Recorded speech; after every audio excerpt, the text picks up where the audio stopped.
The सिक रोज में दो characters हैं, रोज और वर्म। रोज सिंबलाइज कर रहा है इनोसेंस और ब्यूटी को। इसका ब्राइट रेड कलर है जो कि रिप्रेजेंट कर रहा है लाइफ और जॉय को। ये नेचर का पर्सपेक्टिव है। अगर इसको हम ह्यूमन पर्सपेक्टिव से देखें तो रोज एक ऐसे पर्सन को रिप्रेजेंट कर रहा है जो कि इनोसेंट है, प्योर है और काइंड हार्टेड है। क्योंकि रोज ओपन है, इसकी पत्तियां खुली हुई हैं जो ये शो करता है कि ये ऑनेस्ट है। और वल्नरेबल है, मतलब कि इजीली हर्ट हो सकता है। इसको पोएम में विक्टिम दिखाया गया है जिसकी लाइफ सैडली ड्यून हो जाती है सिकनेस से, वर्म के अटैक से। सेकंड कैरेक्टर वर्म है जो क्रीपी क्रिएचर है जो सारा दिन छुप के रहता है और अंधेरे के दौरान अटैक करता है। इसका एक दूसरा पर्सपेक्टिव है कि एक पर्सन को रिप्रेजेंट कर रहा है विद बैड इंटेंशंस, जिसकी इंटेंशंस अच्छी नहीं है। वो डार्क सीक्रेट लव चाहता है। डार्क सीक्रेट लव मतलब सेल्फिश और कंट्रोलिंग लव। वर्म स्नीकी और इनविजिबल है, एक पैरासाइट की तरह जो किसी की प्राइवेट ज़िंदगी में घुस जाता है उसको डिस्ट्रॉय करने के लिए।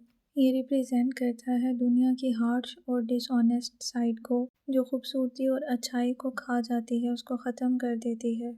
इस पोइम के दो स्टैंजा हैं। फर्स्ट स्टैंजा में हिडन डेंजर शो किया गया है और सेकंड स्टैंजा में उसका सैड रिजल्ट बताया गया है। फर्स्ट लाइन में अगर हम नेचर के पर्सपेक्टिव से देखें, फ्लावर जो रिप्रेजेंट करता है ब्यूटी और इनोसेंस को, अब उसे सिक कहा गया है, मतलब कि वो इन्फेक्ट हो रहा है डिजीज़ से या पैरासाइट से और वो फ्लावर मुरझाना शुरू हो गया है।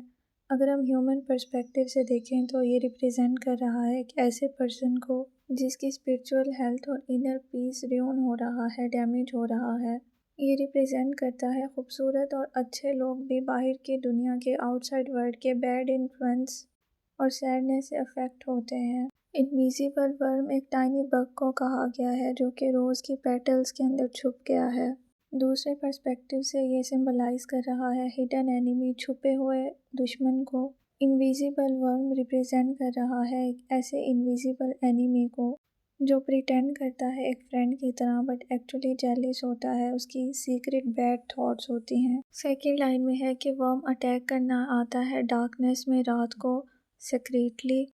हॉलिंग स्टॉर्म का मतलब है कि विंड इतनी तेज़ ब्लो कर रही है, इतनी तेज़ चल रही है हवा कि वो स्क्रीमिंग साउंड प्रोड्यूस कर रही है।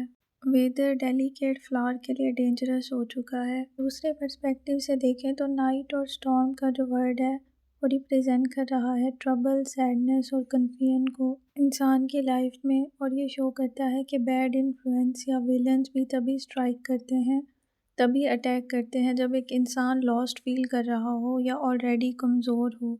सेकेंड स्टैंजा की फर्स्ट लाइन है कि वर्म क्रॉल करते हुए रोज़ के हर सेंटर में जाता है, हर पेटल में जाता है जहाँ पर रोज़ का घर और रेस्टिंग प्लेस है, मतलब कि वो रोज़ के हार्ट एंड सोल को डैमेज कर रहा है। अगर दूसरे पर्सपेक्टिव से देखें तो ये रिप्रेजेंट करता है वायलेशन ऑफ प्राइवेसी, मतलब कि इंसान की प्राइवेट प्लेस जहाँ पे सबसे ज़्यादा वो सेफ फील करता है वहाँ अटैक होने वाला है। रोज़ का dark red crimson colour represent कर रहा है उसकी ब्यूटी और उसकी जॉय को। क्योंकि यहाँ सिक रोज़ की बात की गई है तो ये क्रिम्सन रेड कलर रिप्रेजेंट कर रहा है वाउंड को या ब्लड को, और ये हिंट दे रहा है कि ये जॉय, ये खुशी पेन में कन्वर्ट होने वाली है। लास्ट टू लाइंस में है कि वर्म की फूड है रोज़, लेकिन वर्म के फीड करने से रोज़ मर जाता है। इसको हम रिलेट कर सकते हैं टॉक्सिक रिलेशनशिप्स के साथ। टॉक्सिक रिलेशनशिप्स में डार्क सीक्रेट लव होता है जिसमें हैप्पीनेस और जॉय नहीं होती, सिर्फ कंट्रोल होता है। इसके कुछ थीम्स हैं: innocence versus experience, destruction and decay, corrupted love, secrecy and deceit, vulnerability.